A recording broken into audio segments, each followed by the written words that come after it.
into the darkest corners of your imagination. Prepare to be terrified as we share 3 spine-chilling stories that will make you question every creak and shadow in your home. Even though it's a goofy little tale, I'll never forget it because it was my first encounter with shadow people. Parents frequently tell their children that boogeymen aren't real and that the monster you think you see in your closet or under your bed is really just the darkness playing tricks on you.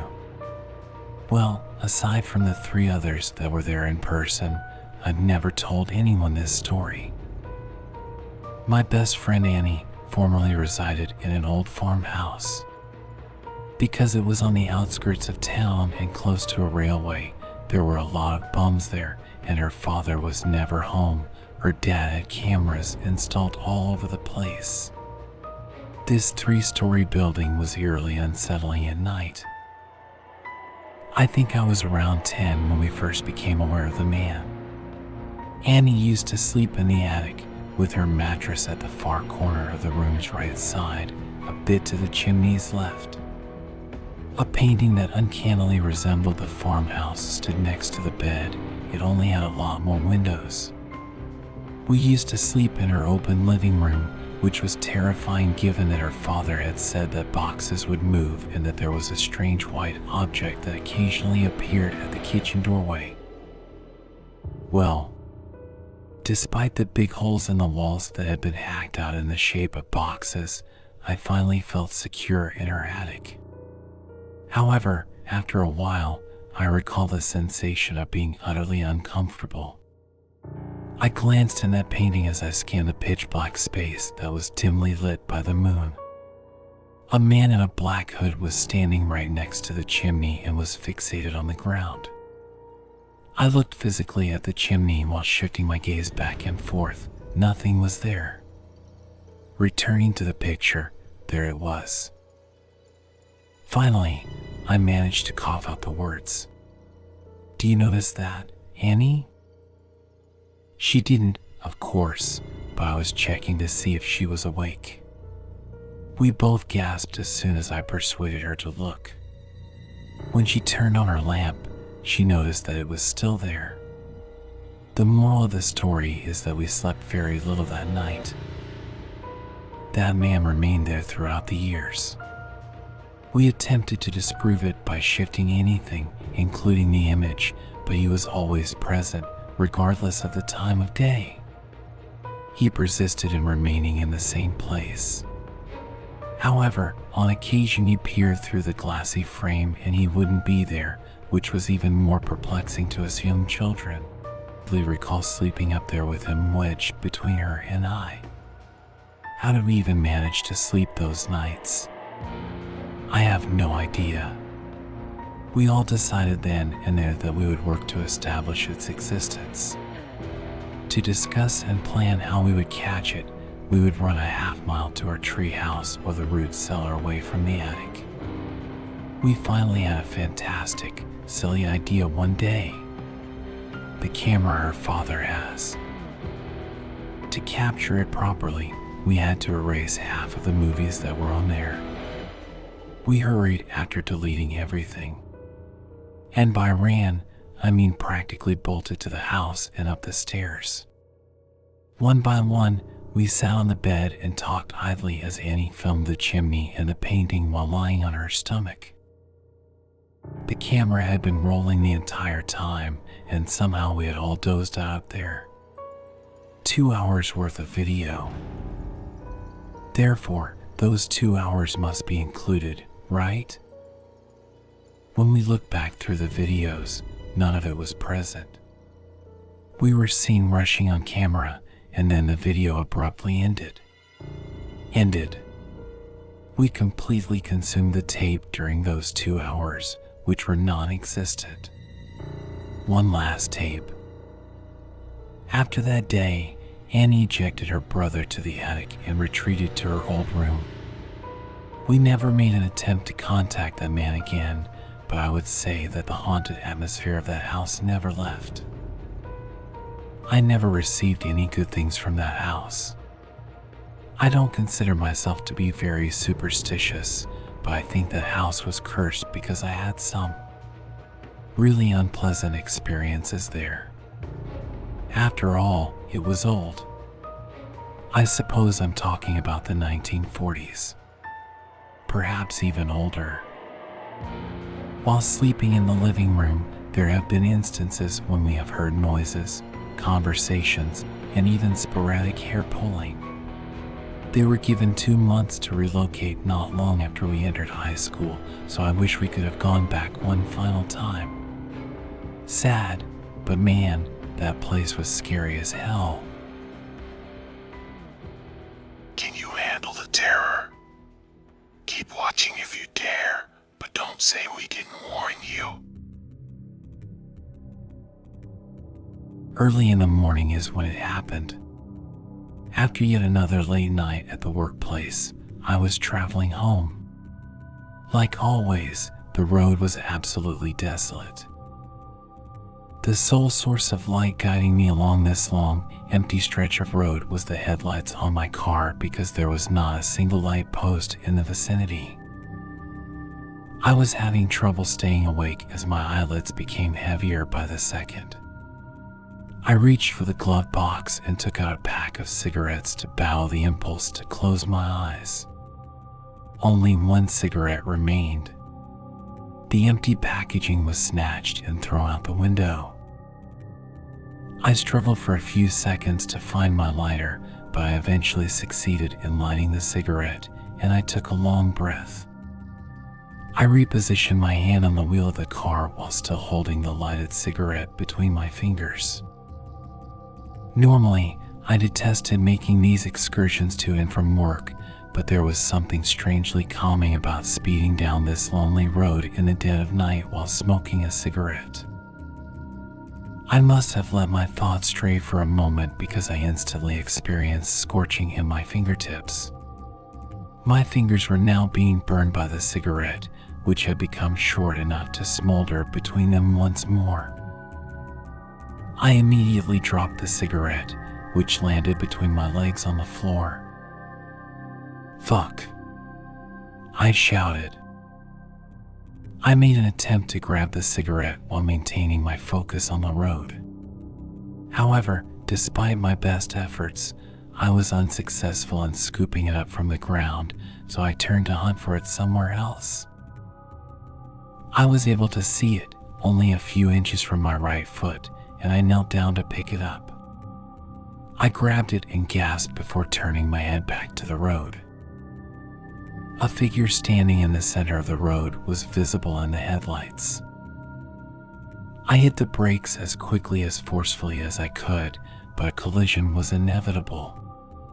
My ears were punctured by the sound of screaming tires, the windscreen shattered, and I was propelled forward as the vehicle abruptly came to a stop. Then, all that commotion stopped to make way for a piercing silence. I made an effort to regulate my breathing and consider what had just transpired. The headlights of the car's headlights illuminated a body laying in the middle of the road when I finally plucked up the nerve to peer through the smashed windscreen. Even though I knew right away that there was nothing that could be done, I got out of the car, raced over to the body, and knelt next to it to look for signs of life. I took a peek around, but I saw nothing. There were no automobiles, lights, or other evidence of life in the area. What have I done, you ask? I said out loud to myself.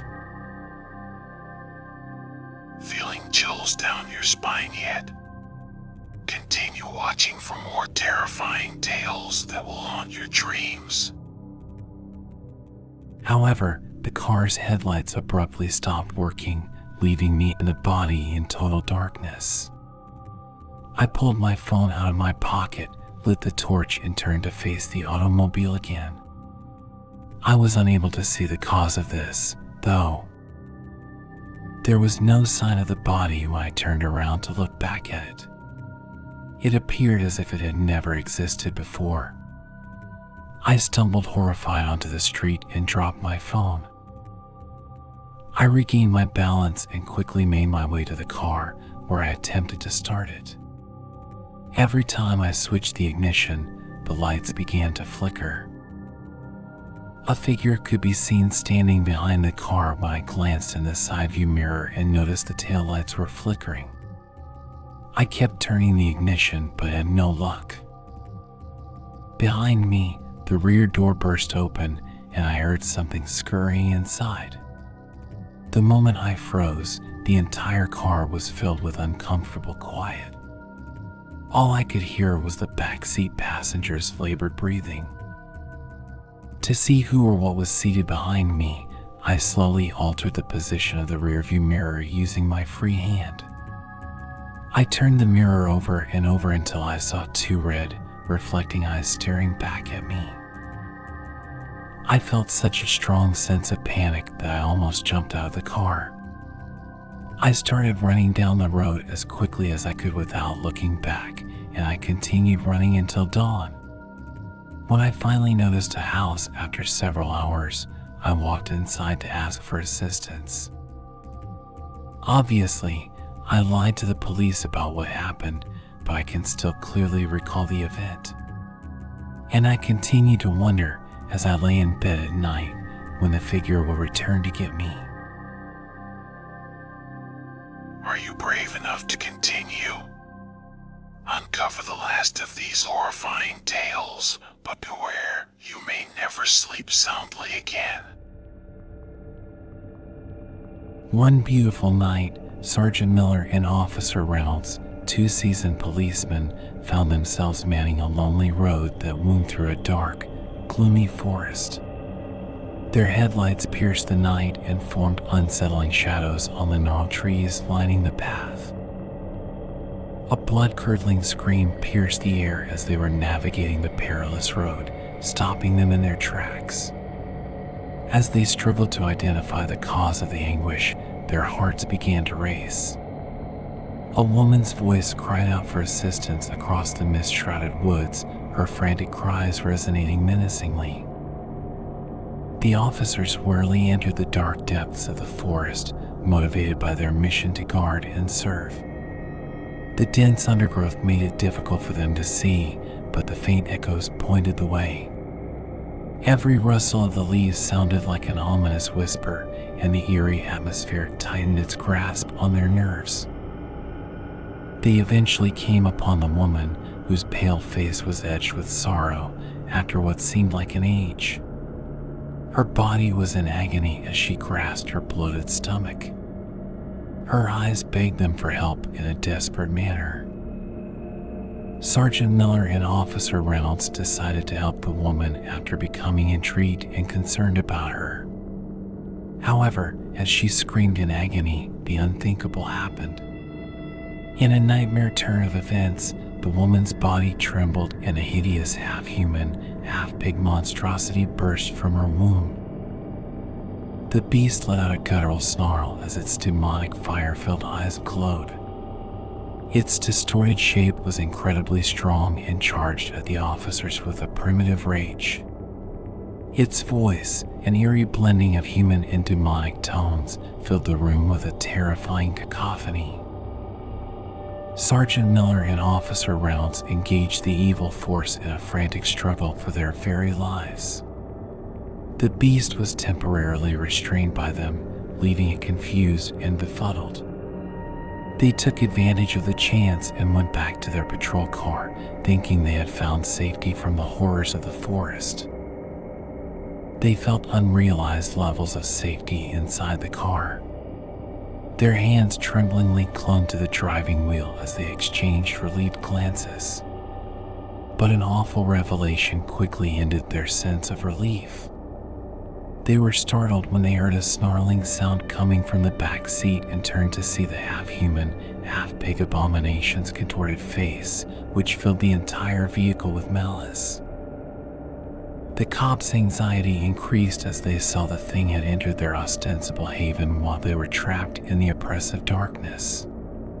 Their hearts hammered with sorrow because they had nowhere to run. They were played with by the demonic creature who reveled in their terror and hopelessness due to its voracious appetite for human pain. The policemen were themselves immersed in an endless nightmare, haunted by the hideous thing that had consumed their lives, while the forest murmured ominous truths.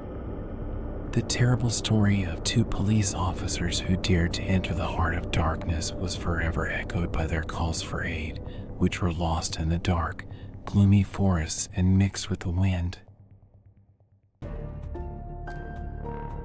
If you made it through these 3 spine-chilling tales, congratulations.